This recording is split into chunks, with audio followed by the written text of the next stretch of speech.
On a récupéré le bateau en mai et donc là toute l'équipe était en mode chantier pour préparer le bateau, l'inspecter, fiabiliser certains éléments du bateau. Et depuis que le bateau a été remis à l'eau, tout le monde est passé en mode navigation. Finalement, on est toute une équipe à préparer la Transat Jacques Vabre, à la fois sur l'aspect bateau et technique, mais aussi sur l'aspect sportif.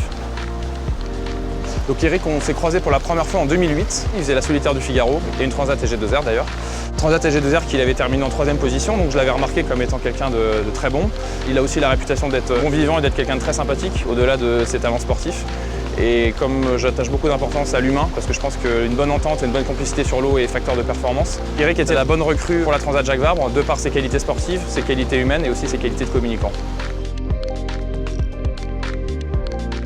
Notre collaboration est très récente avec Fabrice. On essaye de découvrir le bateau ensemble parce que finalement le bateau ça fait que quelques mois qu'il est dans les mains de Fabrice. Donc c'est nouveau pour tout le monde mais au final là on a pris pas mal de raccourcis.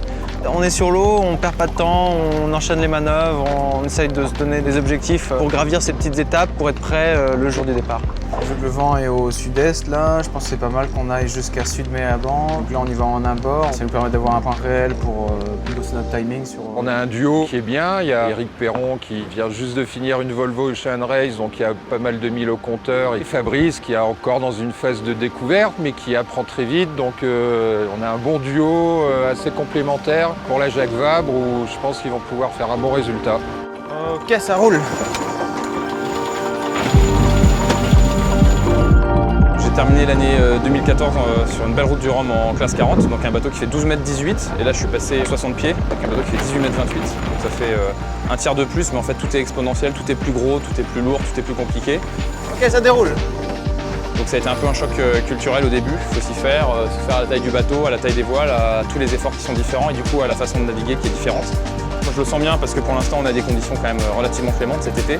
Je pense qu'il y aura un deuxième choc culturel quand on va attaquer des vents forts à l'automne. Débrief du virement. Durée de la manœuvre 5 minutes 14, complète. Pendant le satellite, il y a un remonté de dérive qui prend 55 secondes. Et en fait, il y a 30 secondes de perdu entre le roulé et le déroulé. Donc on a choisi de faire une période de découverte du bateau. Ensuite, on va commencer à naviguer un peu plus au large, et se mettre dans le rythme, faire des navigations de nuit, commencer à manœuvrer le bateau seulement à deux, essayer d'analyser la performance du bateau par les capteurs, les speedos, etc. Sur ce genre de bateau, on peut avoir un ennui technique par jour, donc il faut savoir les régler. Donc il y aura toute une phase de préparation qui passe par savoir tout réparer finalement. Et puis évidemment, tout ce qui est météo, stratégie, prise de décision.